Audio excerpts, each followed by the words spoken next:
एक समय की बात है, किसी गांव में एक साधु रहता था। वह भगवान का बहुत बड़ा भक्त था और निरंतर एक पेड़ के नीचे बैठकर तपस्या किया करता था। उसका भगवान पर अटूट विश्वास था और गांव वाले भी उसकी इज्जत करते थे। एक बार गांव में बहुत भीषण बाढ़ आ गई।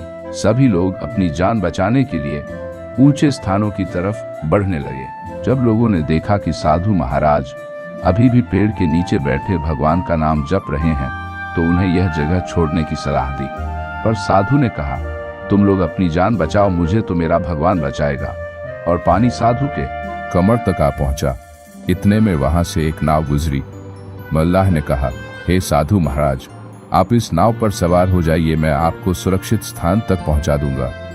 नहीं, मुझे तुम्हारी मदद की आवश्यकता नहीं है, मुझे तो मेरा भगवान बचाएगा, साधु ने उत्तर दिया। नाव वाला चुपचाप वहां से चला गया। कुछ देर बाद बाढ़ और प्रचंड हो गई। साधु ने पेड़ पर चढ़ना उचित समझा और वहां बैठकर ईश्वर को याद करने लगा। तभी अचानक उन्हें गड़गड़ाहट की आवाज सुनाई दी। एक हेलीकॉप्टर उनकी मदद के लिए आ पहुंचा। बचाव दल ने एक रस्सी लटकाई और साधु को उसे जोर से पकड़ने का आग्रह किया, पर साधु फिर बोला, मैं इसे नहीं पकड़ूंगा, मुझे तो मेरा भगवान बचाएगा।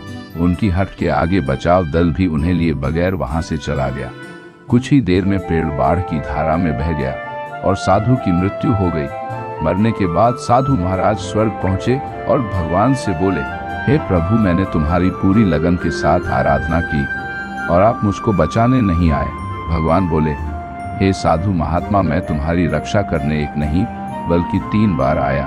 पहला ग्रामीणों के रूप में, दूसरा नाव वाले के रूप में और तीसरा हेलीकॉप्टर बचाव दल के रूप में, किंतु तुम मेरे इन अवसरों को पहचान नहीं पाए। मित्रों, इस जीवन में ईश्वर हमें कई अवसर देता है।